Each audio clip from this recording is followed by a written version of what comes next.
全国的人口去年还真就多升了50万，而全年的经济总量是134.9万亿人民币，比上一年增加了5.0%。放到全世界的角度去做一个横向的大对比，咱们依然是稳居全世界第2大经济体，仅次于美国，高于德国、日本。没错啊，就在刚刚，咱们国家统计局官方发布了2024年完整的经济成绩单。这之中有人口的变化，2024全国出生了954万人，也有房地产的调整。2024全国的房地产开发投资下降了超过10%。而在所有的数据里边，恩哥作为专业搞金融的财经博主，我最关注的那还得说是这个。在刚刚过去的2024年，中国的出口贸易总额达到了25.45万亿，这什么概念呢？自打新中国成立以来，这是咱们的最高纪录。和2017年中美之间的贸易竞争刚刚打响那会儿相比，7年的时间过去，中国的出口总规模累计增长了66%，进口增长了47.6%，而贸易顺差增长了46%。目前我们的贸易顺差总额是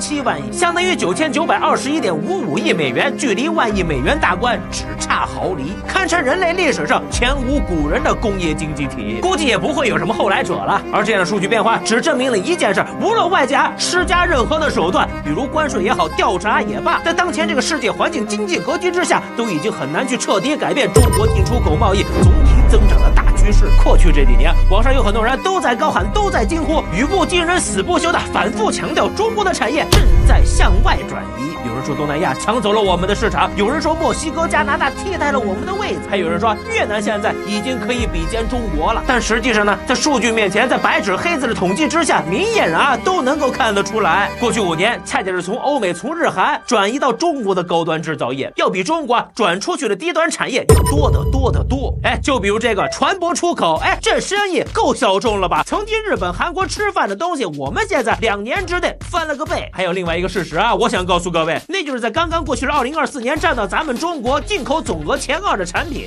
各位不妨猜一猜我相信平时但凡关注了恩哥，稍微了解经济的粉丝一定能猜得到。没错，现阶段咱们进口的2个大头分别是石油还有芯片半导体。石油2024年我们国家进口了5.53亿吨，每1吨的均价是4300左右。数学好的观众应该已经算出来了，也就是说2024年我们国家花费了大概2.3万亿，接近2.4万亿的人民币在买石油这件事儿上，多不多？单论数字可能各位没啥感觉，我再把出口拿出来一对比，马上就能够明白我们相当于把全年营业额的1/10都用来加油了。你说这钱花的心不心疼啊？所以这就是为什么中国的新能源产业现在是一日千里。因为如果咱们往后还是每年要花这么多的钱，还要花这么一笔开支在石油的身上，那这笔买卖无论怎么算都是不划算的。目前的情况来看未来咱们对于进口石油的依赖只会是越来越低，就哪怕确实需要进口，我们更多的也是用作化工原料，而不是能源消耗，这2者之间的需求量天差地别。说完了石油，咱们再讲芯片半导体